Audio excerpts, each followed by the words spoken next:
أعوذ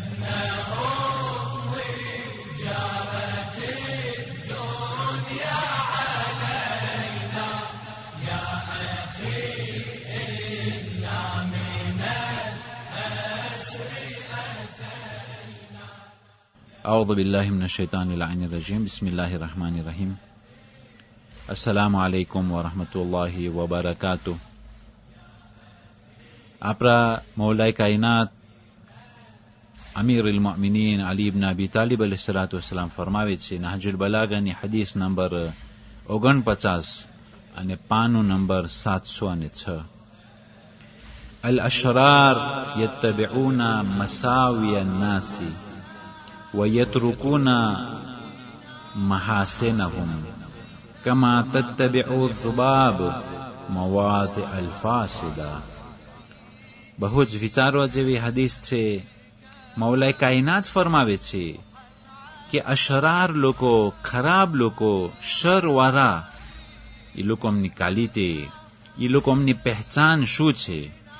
ઘણી વખત ઇન્સાન પોતાને મોમિન સમજતો હોય, પોતાને નેક અને પરહેઝગાર સમજતો હોય, પણ એ નેક અને પરહેઝગારી ક્યારે ખબર પડે કે હકીકતમાં મારા અંદરમાં તકવા છે, ઈમાન છે કે નહીં? કે પછી હું દેખતમાં તો મને પોતાને ઈમાનદાર સમજતો હોય, હાલાંકે હું અશરારમાંથી હોય, હું ખરાબ લોકોમાંથી હોય.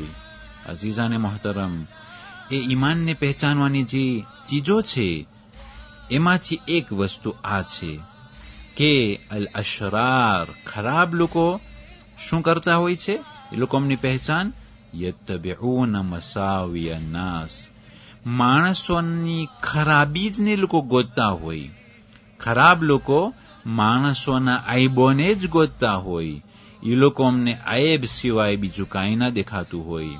જ્યારે કોઈ શખ્સ એટલું મહેનત કરી અને કોઈ પણ કંઈ કામ કર્યું હોય, એટલું મોટું કામને ભૂલી જશે, પણ એ કામમાંથી જે ખરાબ પોઈન્ટ છે, ફોદ્દેફરાબ થઈ ગયું હોય, કે ખાલી એક નાનકડું જે ભૂલ હોય એ જ તેને દેખાશે. મસલન, અગર જો કોઈ કંઈ બયાન કરે, એટલા ટાઈમનું બયાન કે જેના અંદરમાં અલ્લાહના કલામ હોય, માસૂમોની હદીસો હોય, હિકમતની વાતો હોય, એ બધી વસ્તુ તેને નહીં દેખાય, પણ જરાક એક ફોદ્દેફરાબ થઈ જાય, તરત જ તેને પકડી લેશે.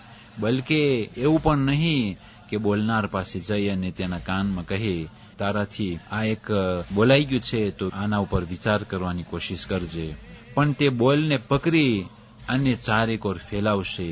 તો મૌલાએ કાયનાત ફરમાવે છે, ખરાબ લોકો માણસોની ખરાબીને જ ગોતતા હોય છે, માણસોના આયબોને જ ગોતતા હોય છે. વયત્રુકુના મહાસેનહુમ, અને માણસોના જે નેકીઓ છે, જે સારી વસ્તુઓ છે, એ ખરાબ લોકો માણસોની જે નેકીઓ છે, જે ભલાઈઓ છે, જે ખિદમતો છે, એ સર્વે મહાસીન યાની કે સારી વસ્તુને મૂકી દે છે.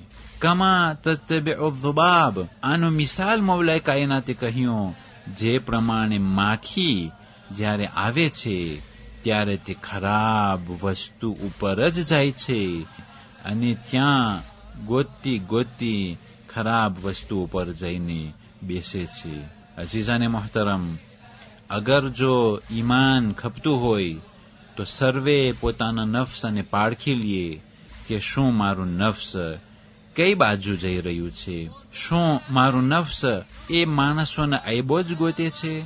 શું મારું નફ્સ માણસોની ખરાબ વસ્તુને જ ગોતે છે અને માણસોની નેકીઓને ભૂલાવી દે છે, માણસોને નેકીઓને જોતા નથી? અગર જો મારામાં આ સિફત હોય તો પછી મૌલાએ કાયનાત અલૈહિસ્સલામના કહેવા પ્રમાણે હું અશરારમાંથી છું, હું ખરાબ લોકોમાંથી છું. અને એ માખીઓની કાલિતે, માખીઓની સિફાત મારા અંદરમાં છે. પણ જ્યારે આપણે મધમાખીને જોઈ તો મધમાખી ગુલાબ સિવાય બીજે ક્યાંય જઈને ન બેસે. એટલા માટે કુરાન શરીફમાં મધમાખીનો સૂરો છે અને મધમાખી ઉપર વહી કરવામાં આવેલી છે કે જે સારી સિફત થકી ખુદાવંદ કરીમને પણ આ વસ્તુ પસંદ છે અગર જો આપણને ખપતું હોય કે મલાઈકાના સલામ આપણા ઉપર હોય, ખુદાવંદી કરીમ અને માસૂમો સર્વે આપણાથી રાજી હોય, તો આપણે કદી પણ માણસોના aiboને તપાસ ન કરીએ, માણસોની ખરાબીઓ તરફ નજર ન કરીએ, બલકે માણસોની સારી વસ્તુ તરફ નજર કરીએ અને વખાણના પાત્ર લોકોના વખાણ કરતા રહીએ.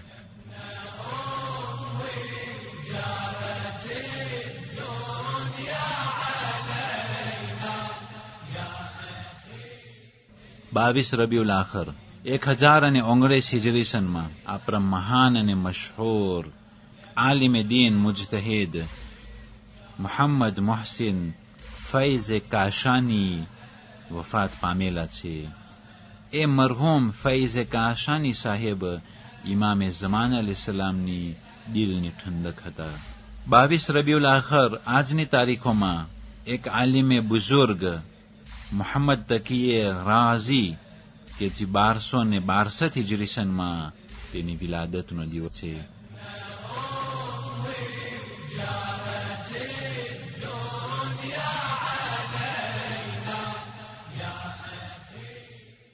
વસ્સલામુ અલૈકુમ વરહમતુલ્લાહિ વબરકાતુહ.